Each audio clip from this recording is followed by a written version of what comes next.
I am Ian Stewart, reader at the University of Manchester.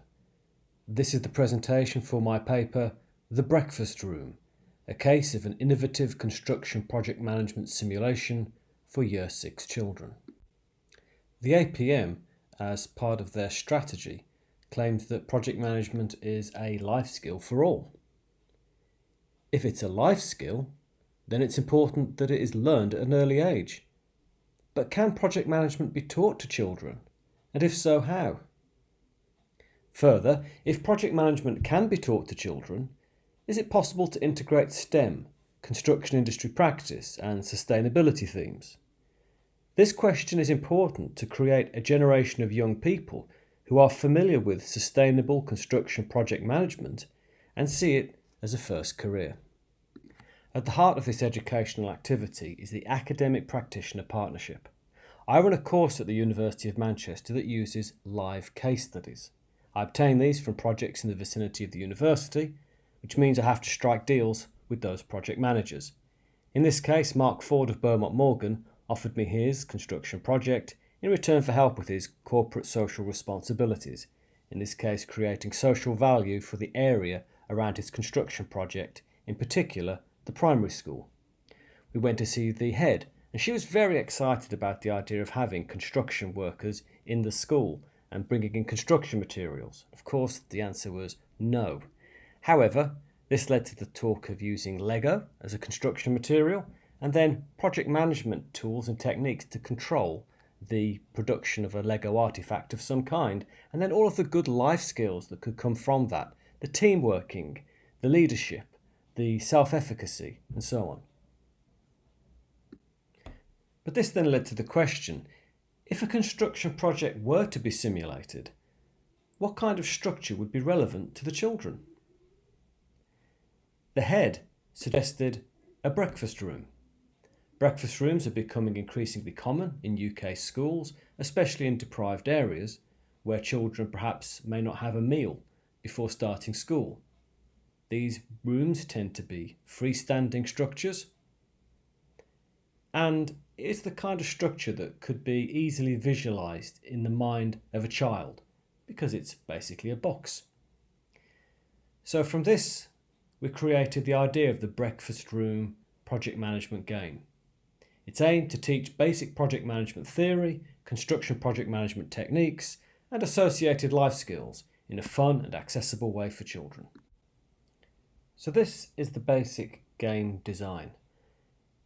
Children are put into 3 teams: the project management team, a supplier team, and a construction logistics team. They have instructions as to what to do in their teams, and they follow those instructions. The overall teaching session looks like this. There is a 30-minute teaching session where children are taught about project management concepts in scheduling and costs in particular. They also receive the business case and the brief for the breakfast room. Then a clock begins that runs at 1 minute per day, and the deadline for the project is day 60. During this phase, the teams collectively interpret the brief, collaborate over a possible design and schedule, and check decisions against the brief and impact on schedule and budget. Procurement orders are created. Here there is collaboration between the project management team and the supplier team because only the supplier team has the costs of the materials and the lead time information. These things are necessary to generate budget and schedule and to make decisions about these things. Then comes the construction phase. This also is 30 days or 30 minutes. The project management team places procurement orders and monitors progress. The supplier team receives the orders and, according to the lead time information, makes components available. Then the construction logistics team comes to collect the components from the suppliers and performs quality checks to ensure that they're acceptable. They then assemble according to the chosen design. At the end comes the debrief, and this is so important to make sure that the learning actually happens and that the children know they've done more than simply play with Lego for the afternoon. These were the tools and techniques that I was able to communicate. iron triangle, Moscow analysis, scheduling with Gantt, bottom-up and top-down costing, and impact of change on the iron triangle. Here are some of the design choices that children could make. What was notable was that they automatically deprioritised the fancy things such as nice chairs and plenty of glazing to prioritise environmental and sustainability features such as rooftop gardens and aerogenerators.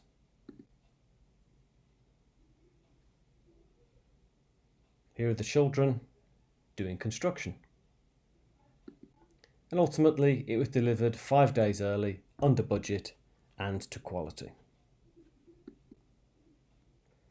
These were the STEM skills and competencies that were experienced.